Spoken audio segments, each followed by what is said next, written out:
For all the latest reviews, interviews, and everything entertainment in Tamil, Kannada, Malayalam, and Telugu, subscribe to Film Companion South now. Hello, Ranveer, and welcome to Film Companion Hello, South. sir. Hello. I'm Uh, only too happy to be speaking with you. Did we not speak once in Berlin?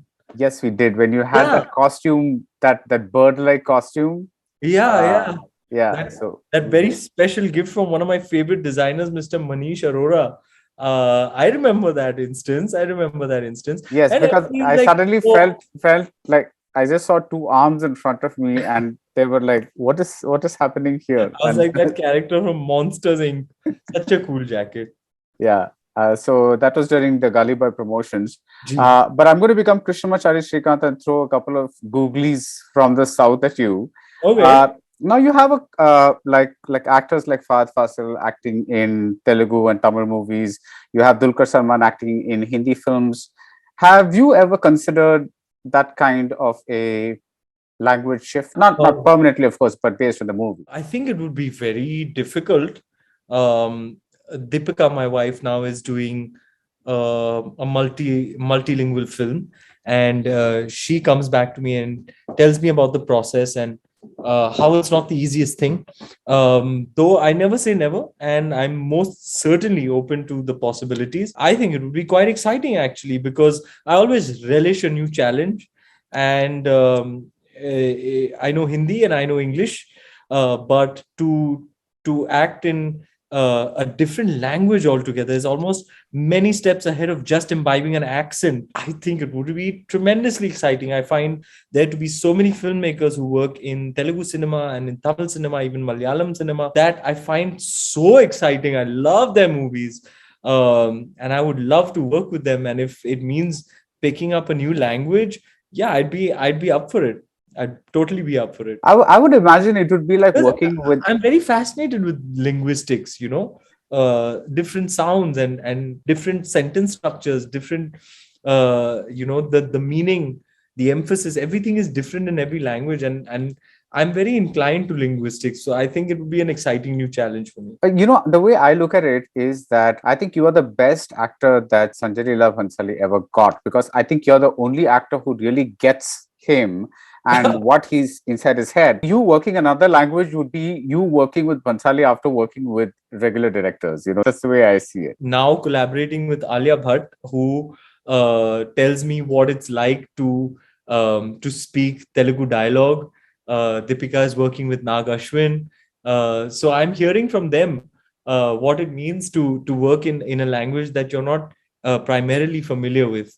I'm collaborating with Pooja Hegde. I've interacted with Tamanna, who has also told me what it's like because they are acting in languages that aren't their primary language. I have some upar se understanding of the challenges, but hey, I would love to do something. I'd love to work. I think it would be very cool for me to do something new. How did that mind meld happen between you and Bhansali? I'll have to know this. Mr. Bhansali, I would say, is somebody who has shaped me as an artist more than any other creative collaborator in my entire life. I used to approach acting a certain way. I used to think of it as, "Kya, yehi hai, yehi mujhe sab pata hai, I know everything." But Mr. Bhansali kind of broke me. He broke me down, and he made me into ash so that I could rise from the ashes. Like he broke me down so I could be reborn, raised me to the ground, and completely decimated the constructs in my head about the craft of acting and about performance art and art. And I'm indebted to him lifelong for that, because he really expanded my bandwidth as an artist, my range, and really overhauled my understanding of the craft of acting. I'm grateful to him and indebted to him for everything that he's contributed towards shaping my craft. He's also one person who has these wild ideas about what to do in a scene and about characters and about choices. And I guess we work well. We're great fit together because I'm up to explore those wild ideas of his. do this or say this, or just out of nowhere just give him a slap, or just like we keep exploring and we keep playing with each other and coming up with new ideas and different ways to do scenes, and peg scenes differently and enact scenes differently, block it differently, stage it. So that process of exploring the many ways of creating is something that him and I are able to collaborate and feed off each other. Sir aise karte hain, yeah, or he'll say chal try this, or he's just basically found somebody who can match his madness.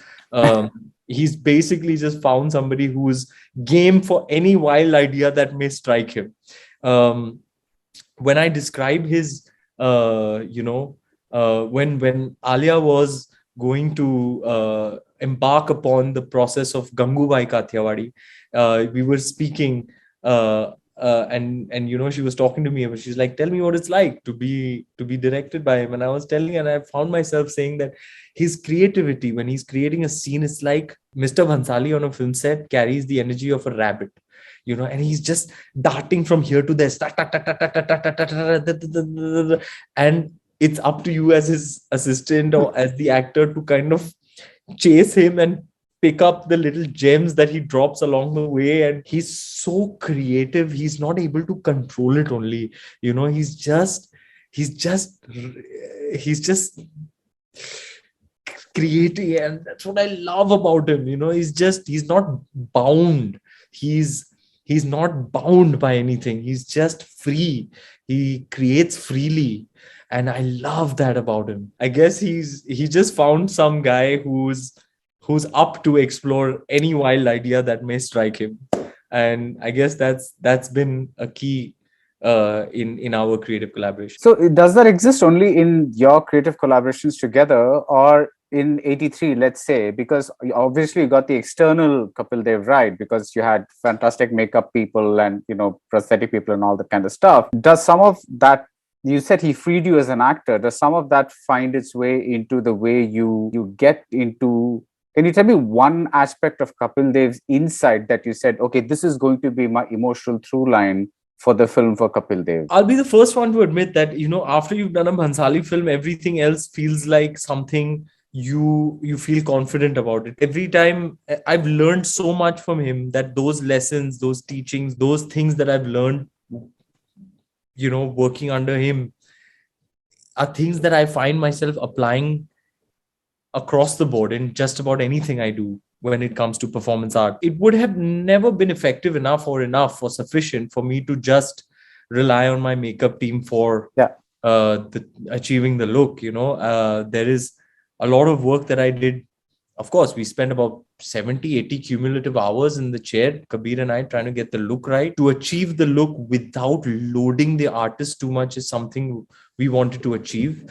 So ultimately, it just ended up being the hair and the teeth. The rest of it, the mustache, the skin tone, the physicality, everything was something I worked on. It would have never been enough to achieve just the look. So you can't rely only on the look, on that. You have to do the work. And I had Amia Dev, who was his daughter, who was Kabir's assistant on the film, who was like my touchstone for anything that I needed. I, of course, spent 2 weeks with Kapil sir, watching him, videographing him, observing him, speaking with him at length for 2 hours, 3 hours, 4 hours, just listening to his experiences, getting into his mind, getting to know him intimately through conversations to understand what makes this man tick, what drives him, what are his perspectives on life, on various things, on what are his opinions, what excites him, and just getting to know him inside out. In that 2 weeks, I think it was about 17 days, kept me in his home so warmly, so welcomingly. I was interacting with him, engaging deeply with him, and Romiji. And that's where I collected all the ammunition that I needed in order to create his character. So to somewhere try and get to know this person so intimately that you kind of touch upon this person's actual spirit, and then you'll have everything that you need to portray the character on screen. Like when we spoke earlier in Berlin, you said that you had that back injury and you were laid up for a while, and that made you think a lot about maybe I'd even lose my career because this is what it is. And you said somehow that was the when you became a more authentic person. Does some of this authenticity seep into your performances as well? Do you find that you've become a different kind of actor since then? Every time I pick up a new character, I think there's some amount of evolution, some creative processes. They allow for there to be a great spike in your growth as an artist, and you evolve much more out of them. Some not so much. But I'm not the actor I was at all when I started out. When I started out, I was very cocky about my abilities. And I felt I was like Mr. Know-it-all. Yeah, I know acting. I can act. Now I feel like I have come to this understanding that the craft of acting is limitless. There aren't any boundaries in creativity. It's limitless. Performance art is limitless. It's infinite. Right. And I know nothing. I just have tools in order to work that I can work with when I'm working on my craft, when I'm creating something. Just tools. It is so limitless and it's so infinite that there is no extent to which you can go to become another person, to don another skin, as they say. But I'm very happy to tell you that 10 years into show business, into being a professional actor in Hindi cinema, I did notice in my film Jayesh Bhai Jordar, we shot the film and then we left it for a long time, and then they showed me the film, and I noticed about myself that my tool belt is, because I had left the character and I had played another character after that, and I watched it after a long time. So I had some amount of objectivity when viewing it. And I've noticed about myself that my tool belt is ready now. 10 years down, I can say that, it's like I'm wearing this belt full of tools and I'm able to use my tool belt effectively now, because it's like I have this. I have a full and ready toolkit now. I'm able to employ it effectively. Like I was perhaps earlier at a stage where, okay, I'll look down, okay, I need this, I'll pluck it out and I'll use it. This one acting tool of mine. Now I know exactly where everything is. I'm not looking down at my belt to pluck out my tool. I'm just like, here, slam. It's become like an extension of me, my tools. So I've collected enough tools over a period of time with experience and having done enough work. And now I feel like I'm in a place where I can take bigger risks and that I can explore furthermore new characters, distinctive characters, stuff I've not done before. Now, Daniel Day-Lewis spoke of the creative life as both a curse and a blessing. I'm going to quote his exact words. It's the thing that feeds you. It's also the thing that eats away at you. It gives you a life and is killing you at the same time. You are an intense performer. Have you felt what he said? Yes, it does. It's a strange sort of dichotomy. It fills you up and it fuels you, but yet it takes so much away from you as well. But I feel like you evolve more as a person when you play different roles and characters. It's like, what are we seeking as actors, really? Just some moments of truth between action and cut, So when you've had those moments of truth, when you've lived enough different lives, it kind of you become a more layered or wholesome or fuller, or you become a fuller, more wholesome person, so to speak, because you gain more empathy. You're open to different ways of being, different perspectives. You become less judgmental. so being in this profession, being a professional actor, allows you to live these different lives, and it makes you it makes you more empathetic and less judgmental as a person, and that's one good thing that I would say about acting. Are you the kind of person who just leaves the, when they call cut, you just leave everything and then go, or does it still stay with you till the end of the movie? I'm not so how do you say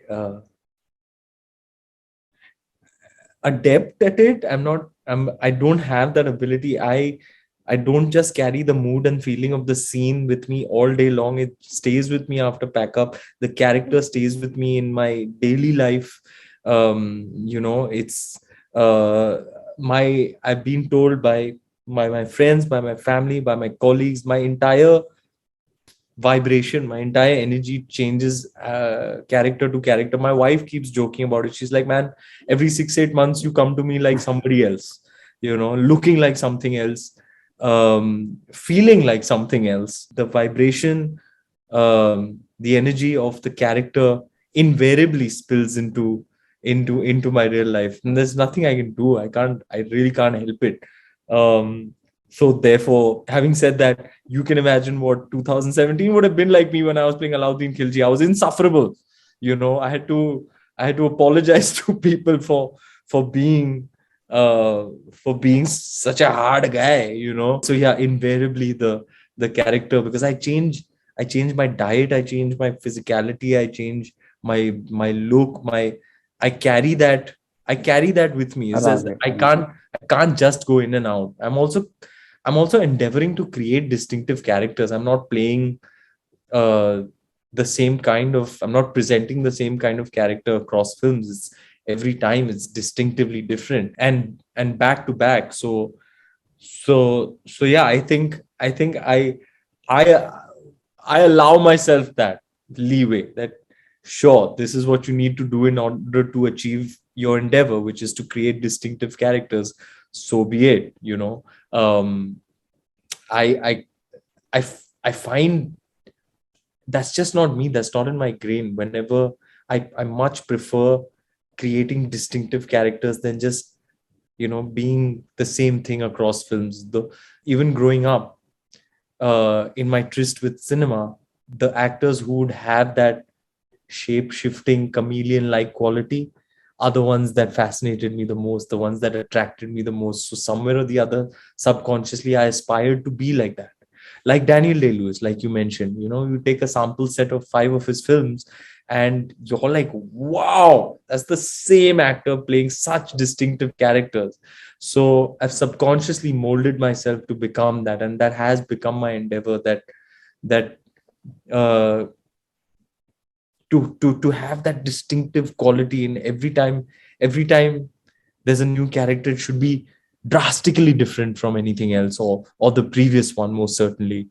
And that's my constant endeavor, and it still is. When you play something like a Simba, which is outwardly a commercial movie, but you also maintain an emotional arc where you pretty much don't smile a lot through the kind of film, because you realize you made a mistake in the second half and then you kind of carry that through. Does that kind of movie also make you bring back something home, or is that a little easier to handle? My good sir, I'm so happy you asked this, because Simba is the toughest role, actually. To play to the gallery, to adopt a very high pitch, it's high risk again, but still make it work and make it somewhere or the other authentic, something that connects. Simba's a mass film, out and out mass film, but look at how it was reviewed. Right. It's probably, arguably, the best reviewed masala film ever, maybe. And I'm really proud of my performance in Simba. When people talk about my performances, they'll talk about Band Baja Barat, Lutera, Ramleela, Baji Rao. They'll talk about Khilji, Gully Boy, and Kapil Dev. The one that goes unnoticed, the one that nobody talks about, which is the actual performance. That's the performance. When you can go to that extent of, for lack of a better word, buffoonery, but still make the seriousness work when the switchover happens. To that's like that's a tightrope, and that was the biggest. Simba was the biggest challenge, and in there is the performance. When I watch Simba, and I watch it many times, it's such a good movie. I can watch it anytime, whenever it comes on television. I just sit down and watch it, and watch it anyway. It's so entertaining, and Simba is one of the characters that I enjoy playing the most. I'm really happy I got to reprise it in Suryavanshi, and everybody appreciate my performance in Suryavanshi. I was so happy that just a small cameo got so much love. I was so thrilled because I'm just happy to be Simba. He's so mischievous. It's such a fun skin to be in. Um, and hopefully there'll be another Simba, another part, and I'll get to play Simba again. I love Simba, the character. And again, it's a distinctive character. His physicality, the way he speaks, the way he looks, his whole energy, his rakish charm, his mischief, he's such an endearing character. So I love Simba, and the greatest challenge was Simba. I'm like, man, for a Hindi film hero, the mass genre is like the holy grail, right? Everything aside, as they say, आप सब कुछ कर लो, क्या आप ये कर सकते हो? It's that one thing, Right. you can either do it or you can't do it, Right. right? That's the challenge. So to have gone into the mass genre with Rohit Shetty, who's like the king of the mass masala genre, to do his um what many people say is his best film, arguably his best film, or best reviewed film for sure, and also his highest grosser, the one that perhaps worked the most. I'm I can I'm so happy you said that, because for me, whenever anybody asks me, what do you think is, when somebody asks me what do you think is your best performance, I say Simba, because therein was the biggest challenge. To make that work was challenging, and I'm very proud of that performance. So whilst it doesn't get spoken of when people talk about my performances, the real challenge was Simba, and to have done it in the way that it was created, that's one I'm very proud of. That was like, I'll wear that like a badge of honor. You just spoke about that being Rohit Shetty's biggest grosser, if I'm not mistaken. How important is Money Ranveer in the sense of, I'm not talking about what you make, but I'm talking about being in projects that cost that are mounted at a certain scale. Would you tomorrow, because you did say that you were after acting adventures, let's say Chaitanya Tamhane came to you and said, let's embark on this voyage which will cost like the cost of a hat, for instance. So would you want to do that? I like Chaitanya Tamhane's work. I would love to do it. Okay. But that would also, I'm also talking about the fact that there's a certain calculation there, because that might not reach the masses to the extent that you kind of I'm going through a phase though, where I feel like I want to focus my energies on telling stories that can be received seamlessly by the widest spectrum of audience. I've become more family oriented as a person as my years go by. I've been married 3 years now, and I've been with my wife for 10 years now. And over a period of time, my circle has become smaller, and I've really become a family person. So for me personally right now, I cherish the films and I appreciate the films that I can watch with my in-laws, with my parents, with with kids in the family. I want to focus my energies on community viewing experiences, because I feel like the ones that you should watch sitting together, that cinematic experience, that creates a bond. It brings people together, it brings families together. That's a shared experience. When I watched Three Idiots with my friends, that's a shared experience I'll never forget. When I watch Succession with my wife, that's something we are able to bond over. So the shared experience, the shared emotional experience, the community viewing, it binds people together. It's bonding, Right. and having become a very, very family oriented person, I now want to become a part of those films that I appreciate the most, and the ones I'm appreciating most in this phase of my life are the ones that bring people together. So I'm focused on the shared experiences that are community viewing. I want to be part of films that the family can sit together, enjoy together, have that shared experience and enjoy. And that because what is life at the end of it is it's a shared experience, Right. you know.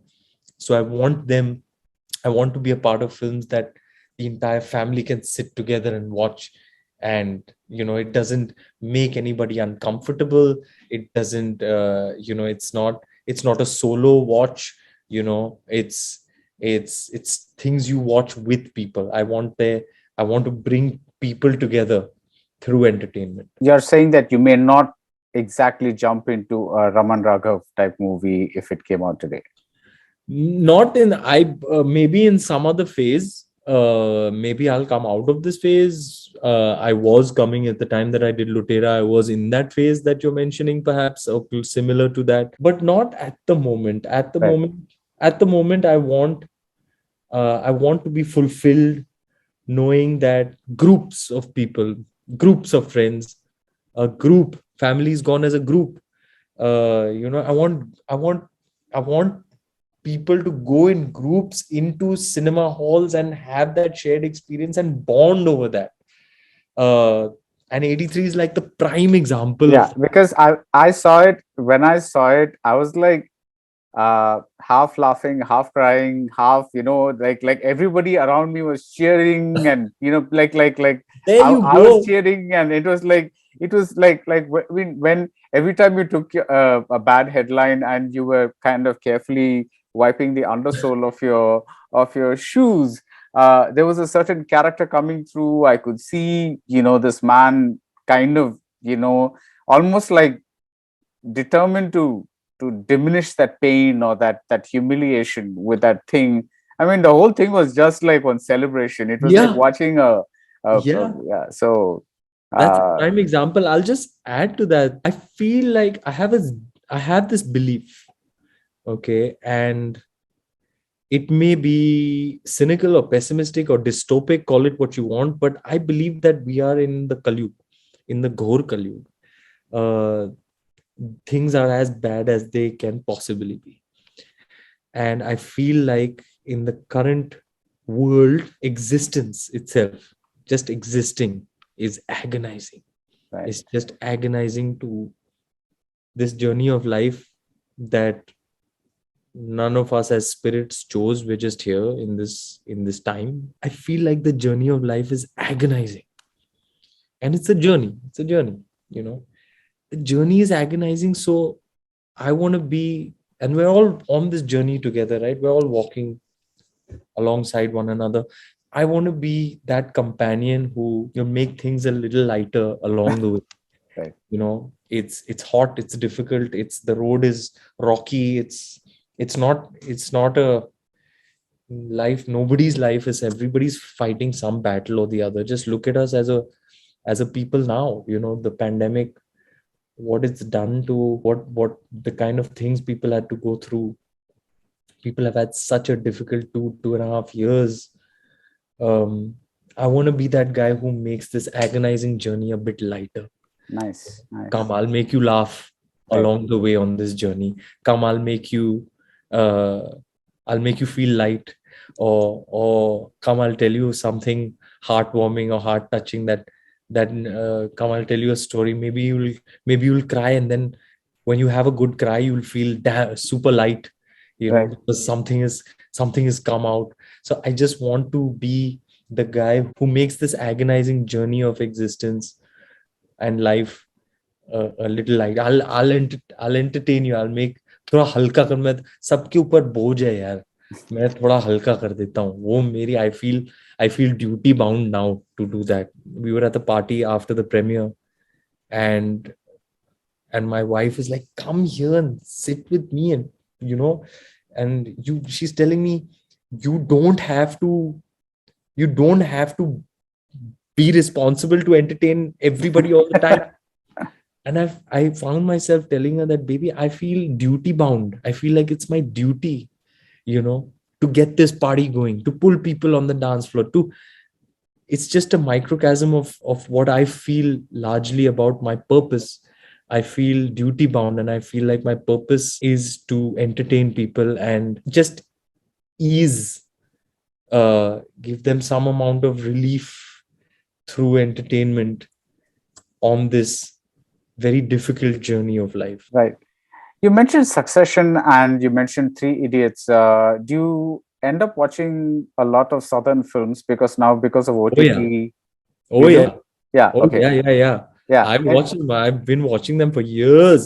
I am thoroughly excited about RRR. Oh my, one of my favorite directors. What a boss he is, huh? Rajamouli. I love his movies, his crazy ideas. I'm thrilled that I am going to be collaborating with Shankar, a titan of Tamil cinema, who has these crazy wild canvases that I'm just going to be a part of Shankar's canvas. Just the thought of that, it makes my hair stand. He's a crazy genius, and I love his storytelling, and I'm thrilled to be collaborating with him.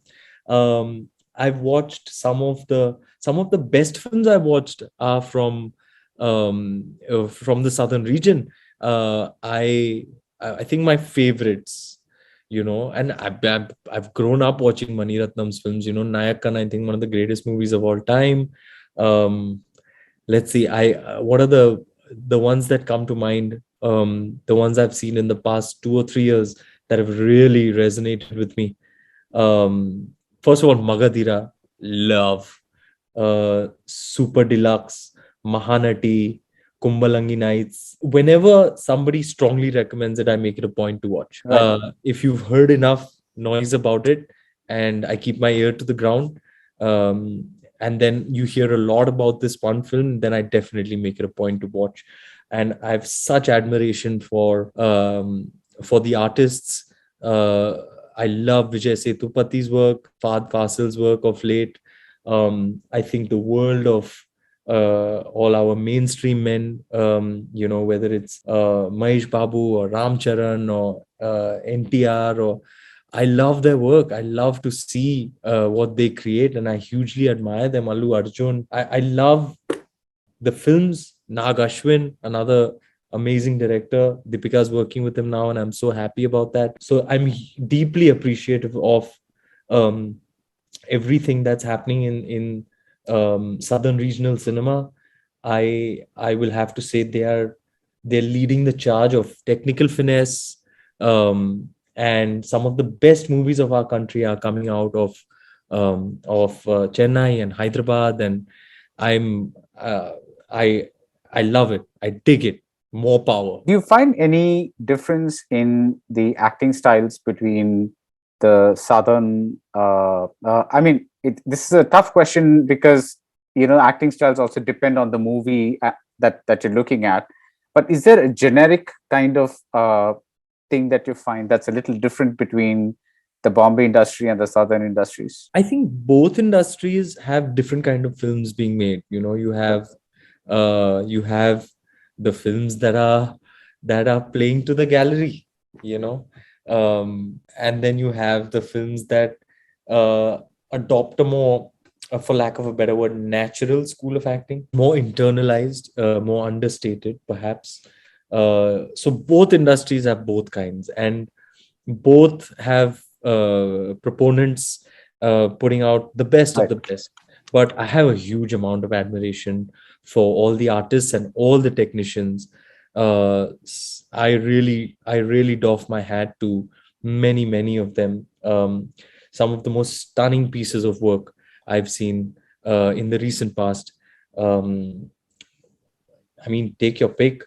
I think the last film that I think I loved Super Deluxe, and I loved Mahanati, especially Kirti Suresh. It was so awesome. What a performance. So yeah, I love it. and I dig it, and more power. And I'm already working with Shankar, and I would love to collaborate with more artists and more technicians from Southern regional cinema. So thank you so much, Ranveer, especially for 83, because it was like literally watching a highlights, which of the entire Indian series of matches. And I think one of the things that really I kept wondering while watching the movie was, whenever you do a movie like this one or like Dil Dhadakne Do, and you're part of an ensemble, even though you have a very significant character, but you're still surrounded by people who might have these one lines or whatever. Does that ever make you a little bit insecure at the beginning, or is just not a part of your makeup at all? No, sir, it's not in my grain. I don't approach my work like that. I just feel like I have uh, I have a very honest approach towards films. I know all too well that filmmaking is a collaborative effort. Right. It's about collaborating. It's when the ensemble shines that the film will get elevated. That's not to say that I've not experienced actors playing the one-upmanship game with me, or playing those games of upstaging with me. I've experienced it myself firsthand. But that's not me at all. I can't. That's just I don't approach it that way. I understand that there is collaboration. It's give and take. It's jugalbandi. It's it's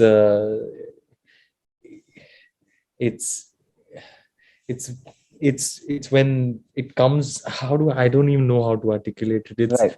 It's collaboration. It's creativity in that form. It's not just you. And I've been honest in my approach, and I've seen the results of it, the value that holds, and it's always proven itself to be fruitful. It's always the result. It's there to see. When you're honest in that approach, when you let the ensemble shine, it'll always work out, because the film will be great, and Right. it'll work, and it'll land. And that'll shine back on you. Yeah. Yeah. Yeah. What you give is what you get. You give goodness, you give honesty, people will be good to you and honest with you. Not every Right. time, perhaps, but eventually karma will level it out. You only get what you give.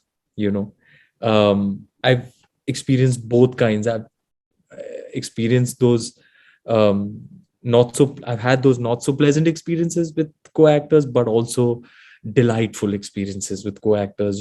Just like they love you and trust you so much, and they are giving you so much and giving you your space, and you're giving this. You are both helping each other and elevating each other, and then the whole thing starts elevating and shining, and that's really my approach. Right.